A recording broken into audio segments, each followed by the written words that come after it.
जिल्ह्यातील शिरूर तालुक्यातून एक धक्कादायक वृत्त समोर येत आहे। न्हावरे गावात मुकादमाच्या जाचाला कंटाळून हौसराव उर्फ गौतम शिंदे या ऊसतोड कामगाराने आत्महत्या केली आहे। मुकादम राजू वामन याच्यावर आत्महत्येस प्रवृत्त केल्याचा गुन्हा दाखल करण्यात आलाय। मयत शिंदे यांनी लिहिलेली चिठ्ठी आणि मोबाईलमधील संभाषण पोलिसांच्या हाती लागलं असून शिरूर पोलीस या घटनेचा कसून तपास करतायत। दरम्यान सकल मातंग समाजासह लोकप्रतिनिधींनी आरोपीला तात्काळ अटक करण्याची मागणी केली आहे। या दुःखद घटनेचा थेट आढावा घेतलाय आमचे प्रतिनिधी रवींद्र खुडे यांनी। पाहूया। आज शिरूर पोलीस स्टेशन या ठिकाणी एक न्हावऱ्यामध्ये जे हँगिंगचे केस आहे शिंदे हे मूळचे आष्टी तालुक्यातील हौसराव शिंदे गोखलचे होते। त्यांचे बंधू या ठिकाणी आपण त्यांचे जाणून घेऊया। सगळे माती समाजाचे लोक आहेत आणि गरीब लोक या ठिकाणी न्हावऱ्या कारखान्याच्या पाठीमागे गुराच्या कामामध्ये राहत होते। पूर्वी त्यांच्याकडे काहीतरी ठेकेदारी पद्धतीने या ठिकाणी आले ते काय नेमकं काय तुझ्या भावाचं नाव काय काय वय होतं का त्यांनी सगळं हे अशी घेतली माहीत झाली ती काय सांगा। तर याच्यात आमच्या बंधूला एक मुकदमाने मेंटली खूप त्रास दिला। त्याला फोन करून म्हणजे आत्महत्या करण्यासाठी एकदम त्यांनी प्रवृत्त केलेले साहेब। आम्हाला दुसरं काय नाही, फक्त आम्हाला न्याय पाहिजे। आम्हाला आमच्या माणसाला एकदम पूर्ण जो माणूस आमचा गेलाय त्याचा आम्हाला आमचं पूर्ण भवितव्याची त्याची भरपाई झाली पाहिजे। त्यांच्या पश्चात त्यांना किती मुलं वगैरे काय? दोन मुली आणि एक लहान मुलगा आहे। म्हणजे आता कमवतोय ती एकटीच होती घरामध्ये आणि मग हे सगळं आता तुम्ही कशी आली तिथून मोठं सगळं बीडवरून आम्ही गावाकडे पाऊस पाण्याअभावी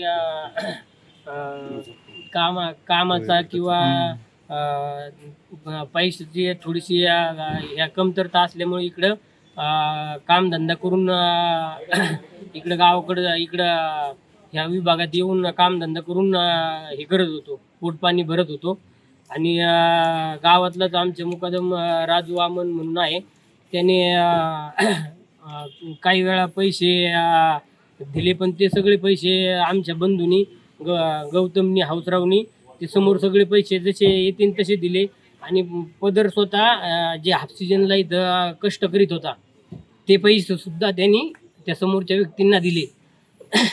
आणि ते एवढे पैसे म्हणजे तो स्वतः सुद्धा एवढा झटत होता, पण त्याच्या झटण्याची जाणीव ह्या मुकादमाने ठेवली नाही। आणि त्यांनी म्हणजे एक आत्महत्या करायला म्हणजे त्यांनी त्याच्याकडून नकळत किंवा जाणून बुजून केलेला हा खूनच आहे। त्याच्याबद्दल आम्हाला फक्त न्याय पाहिजे, बस बाकी काही नको साहेब। त्यांना दुःख तेवढं मोठं आहे, त्यांचे बंधू हे ते मोठं करून इतक्या लांबून 200 किलोमीटर अंतर आले। आता जे गरीब कुटुंब आहे मातंग समाजाचं फिर्याद दाखल झाली आहे आणि त्यांनी ती वाचून पण पाहिली। आत्महत्येस प्रवृत्त असा त्या ठिकाणी गुन्हा दाखल झाला आहे। जो कोणी त्याचं नाव काय त्या व्यक्तीचं राजू वामन हा जो कोणी व्यक्ती आहे त्याच्यावरती कठोर अशी कारवाई व्हावी अशी यांची मागणी। आता या ठिकाणी हे सगळे लोक 7-8-10 लोक मोटरसायकल आले, त्यांच्या जाण्यासाठी पण येते ॲम्ब्युलन्ससाठी पैसे नाही। तिथंच न्हावरे या ठिकाणी ते आता अंत्यविधी करणार। त्या ठिकाणी नगरसेवक आहेत चेतन भाऊ साठे, सामाजिक कार्यकर्ते चेतन भाऊ, काय सांगाल तुम्ही ही जी सगळी परिस्थिती आहे तर ह्या सगळ्या अत्याचार पाहता काय नेमकं समाजाची परिस्थितीची काय तुम्हाला भावना काय? हौसराव शिंदे अतिशय गोरगरिबीतून कष्टातून आपला संसार करणारी व्यक्ती, या आष्टी तालुक्यातील बीड जिल्ह्यात राहणारी व्यक्ती या ठिकाणी शिरूरमध्ये न्हावरे या गावात स्वतःचा परपंच सांभाळत काबाड कष्ट करत स्वतःचा संसार सांभाळत होते।